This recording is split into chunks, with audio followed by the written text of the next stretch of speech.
Hello hi. Yes madam. പറയൂ. Okay okay, ഞാൻ കണ്ടിരുന്നു. അപ്പോൾ ആദ്യമായിട്ട് പറയാനുള്ളത്, എൻ്റെ ഭാഗത്തു നിന്ന് എന്തെങ്കിലും വാക്കുകളിൽ കൂടെയോ മറ്റോ എന്തെങ്കിലും തെറ്റായ കാര്യങ്ങൾ വന്നിട്ടുണ്ടെങ്കിൽ ക്ഷമിക്കുക. കാരണം സ്ത്രീയെ ഞാൻ ബഹുമാനിക്കുകയും സ്നേഹിക്കുകയും ചെയ്യുന്നു. അമ്മയെ അമ്മയായും സഹോദരിയെ സഹോദരിയായിട്ടൊക്കെ കാണാൻ കഴിവുള്ള ആളാണ്. ഇതുപോലെയുള്ള ഒരു പരാതികളും എൻ്റെ പേരിലില്ല.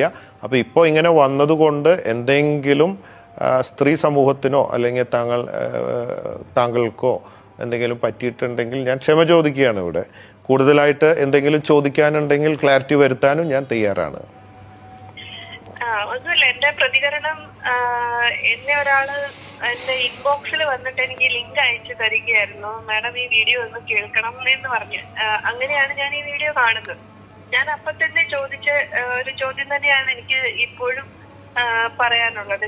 നമ്മള് സ്ഥിരമായി ഇതിനെ എതിരെ സംസാരിച്ചുകൊണ്ടിരിക്കുന്ന കാലമാണ്. നമ്മള് ഇത്തരത്തില് സ്ത്രീകൾ പലയിടത്തും നമ്മൾ ഇപ്പോഴും നേരിട്ടുകൊണ്ടിരിക്കുന്ന അപമാനവും ആത്മവിശ്വാസം ഇല്ലാതെ വരുന്ന അവസ്ഥയും ഒക്കെ ഉണ്ടാക്കുന്ന കാരണങ്ങളാണ് ഇത്തരത്തിൽ ഈ പൂരപ്പറമ്പിലും ഒക്കെ നമ്മൾ ഫേസ് ചെയ്യുകയും നമ്മളിത് കാണുകയും കേൾക്കുകയും സങ്കടപ്പെടുകയും ഇതിന് എന്ത് പ്രതിവിധിയെന്ന് ആലോചിച്ചുകൊണ്ടിരിക്കുകയും ചെയ്യുന്ന സമയത്താണ് ഇത് ആഘോഷിക്കപ്പെടുന്നത്.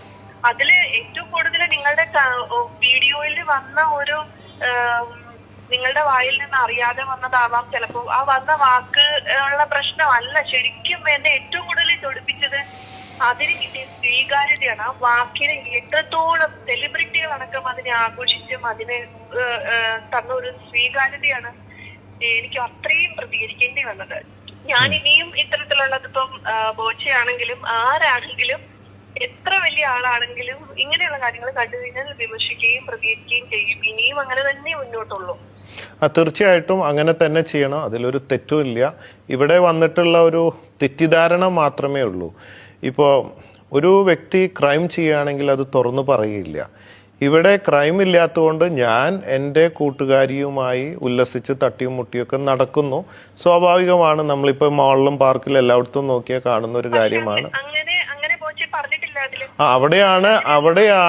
അവിടെയാണ് ചിലർ, താങ്കൾ എന്നല്ല, ചില ഭാഗം മാത്രം അടർത്തിയെടുത്തുകൊണ്ട് അതിനെക്കുറിച്ച് സംസാരിക്കുമ്പോൾ, നിങ്ങളാണെന്നല്ല ഞാൻ പറയണേ, നിങ്ങളങ്ങനെ പറഞ്ഞിട്ടുണ്ടോയെന്ന് എനിക്ക് തോന്നണില്ല, ഈ ഭാഗം മാത്രം അടർത്തിയെടുത്ത് ആ വീഡിയോ മൊത്തം കണ്ടാൽ അറിയാം. പകൽപൂരം, എക്സിബിഷൻ, സിനിമ, ഞങ്ങൾ ഫ്രണ്ട്സ് കാറിൽ പോണതു, എക്സിബിഷന് പോകണു, തട്ടിയൊരുമി നടക്കുന്നു. അപ്പം ഞങ്ങളുടെ ഫ്രണ്ട്സുമായിട്ടല്ല എങ്ങനെ നടക്കാൻ പറ്റുമോ?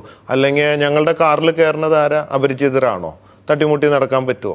അപ്പോൾ ആ വീഡിയോ മൊത്തം കാണുമ്പോൾ അത് മനസ്സിലാവും എന്നുള്ളത്.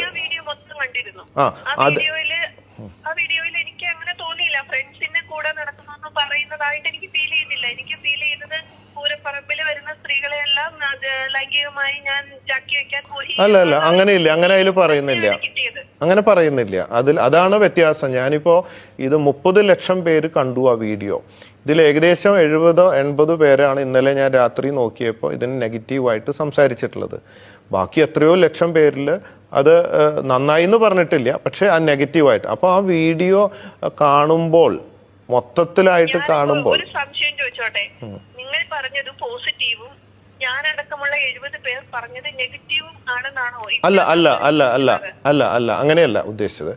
അതായത് ഒരു കാര്യത്തിൽ ഞാൻ ഖേദിക്കുന്നു. അത് ഞാൻ ഇന്നലെ അതിനെക്കുറിച്ചൊരു മറുപടി സോഷ്യൽ മീഡിയയിൽ ഇട്ടിട്ടുണ്ട്. അതായത് താങ്കളുടെ പേജിൽ വന്ന് പ്രതികരിക്കാത്തത് അതിന്റെ കണക്ക് പറയരുത്. കാരണം ഞാൻ ഈ പ്രതികരിച്ച് തുടങ്ങിയതിനു ശേഷം ഞാൻ ഇഷ്ടംപോലെ ആളുകളുടെ വാളിൽ ഇതിനെ കുറിച്ചുള്ള ട്രോളുകളും ഇതിനെക്കുറിച്ചുള്ള പരിഹാസങ്ങളും ഒക്കെ കണ്ടു.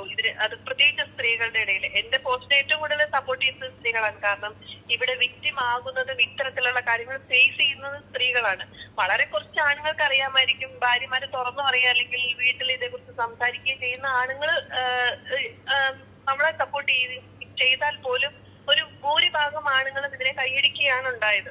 അപ്പൊ അതിന് നമ്മൾ പ്രതികരിച്ചു അല്ലെങ്കിൽ പ്രതിരോധിച്ചു എന്നുള്ളത് മാത്രമേ ഉള്ളൂ. അത് തീർച്ചയായിട്ടും ചെയ്യണം. അതായത് ബലാത്കാരമായി ചെയ്യുന്നുണ്ടെങ്കിൽ അങ്ങനത്തെ സംഭവങ്ങൾക്കൊക്കെ ഞാൻ എതിരാണ്. അങ്ങനത്തെ ഒരു പരിപാടിക്ക് ഞാൻ പോയിട്ടില്ല. പക്ഷെ ഫ്രണ്ട്സുമായിട്ട് അന്നും ഇന്നും എന്നും നമ്മൾ കാര്യങ്ങളുണ്ട്.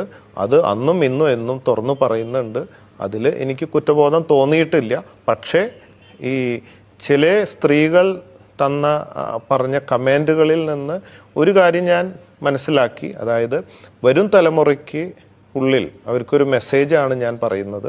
അതുകൊണ്ട് ഈ ജാക്കി വയ്ക്കുക എന്ന് സിമ്പിളായിട്ട് ഇങ്ങനെ പറയുകയും അങ്ങനത്തെ വാക്കുകൾ പറഞ്ഞ് ഒരു സംസ്കാരമില്ലാത്ത ജനതയിലേക്ക് ഈ വരും തലമുറയിലേക്ക് അത് ഇൻഫ്ലുവൻസ് ചെയ്യും എന്ന് പറഞ്ഞപ്പോൾ എന്നെ പോലത്തെ ഒരാൾ അങ്ങനെ പറയാൻ പാടില്ലായിരുന്നു എന്ന് പറഞ്ഞപ്പോൾ അതിൽ എനിക്കൊരു ഇത് തോന്നിയിട്ടുണ്ട്. അതുകൊണ്ട് അത് അങ്ങനത്തെ ആവർത്തിക്കില്ല എന്നുള്ള ഒരു കാര്യം എനിക്ക് മനസ്സിലായി എന്നാണ്. അതെ അതെ അതെ, ആ ഒരു ഭാഗത്ത് ഞാൻ സമ്മതിക്കുന്നു. ഞാൻ ഇന്നലെ പേജ് നോക്കിയപ്പോ കണ്ടു 2.1 മില്യൺ ഫോളോവേഴ്സ് ഉള്ള ഒരാള്, ഒരുപാട് ആളുകൾ ആരാധിക്കുന്ന ഒരാൾ ഇത് പറയുമ്പോൾ ഇതിനെ ഭയങ്കരമായിട്ട് നിസ്സാരവൽക്കരിക്കുക. നാളെ എനിക്കും ഇതൊക്കെ എന്തൊരു ഹീറോയിസത്തിന്റെ ഭാഗമാണ്. കാരണം നിങ്ങൾ മറ്റുള്ള മനുഷ്യരുടെ ഇടയിൽ ഒരു ഹീറോയാണ്. അപ്പൊ നിങ്ങൾ ഒരു ഹീറോയിസത്തിന്റെ ഭാഗമാണ് ഇതാണെന്നാണ് പറഞ്ഞറിയാതെയും ഇത് മെസ്സേജ് പാസ് ചെയ്യുന്നത് ഈ ഒരു മെസ്സേജാണ്. ആ ഭാഗത്ത് ഞാൻ സമ്മതിക്കുന്നു. ആ ഭാഗത്ത് എനിക്ക് താങ്കൾ പറയുന്ന അല്ലെങ്കിൽ പലരും പറഞ്ഞ ഭാഗത്ത് എന്നെ പോലെയുള്ളൊരു വ്യക്തി കഴിഞ്ഞ കാലങ്ങളിൽ സ്കൂളത്തെ കാലഘട്ടം ആണ് 10-35 വർഷം മുമ്പാണെങ്കിൽ പോലും അന്നത്തെ കാര്യം ഇന്ന് ഇങ്ങനെ ഞാൻ പറയുമ്പോൾ അതൊരു സിമ്പിളായിട്ട് പറയുകയും അങ്ങനത്തെ വാക്കുകൾ ഉപയോഗിക്കുകയും പുതിയ തലമുറയിലേക്ക് അത് ഒരു അക്സെപ്റ്റൻസ് അല്ലാത്തൊരു ഭാഗമാണ് എന്ന് പറഞ്ഞപ്പോൾ എനിക്ക് തോന്നി അതുപോലെയുള്ള വാക്കുകൾ ഭാവിയിൽ ഉപയോഗിക്കരുത് എന്ന് എനിക്ക് തോന്നിയുള്ള സത്യമാണ്. ഞാൻ അംഗീകരിക്കുന്നു.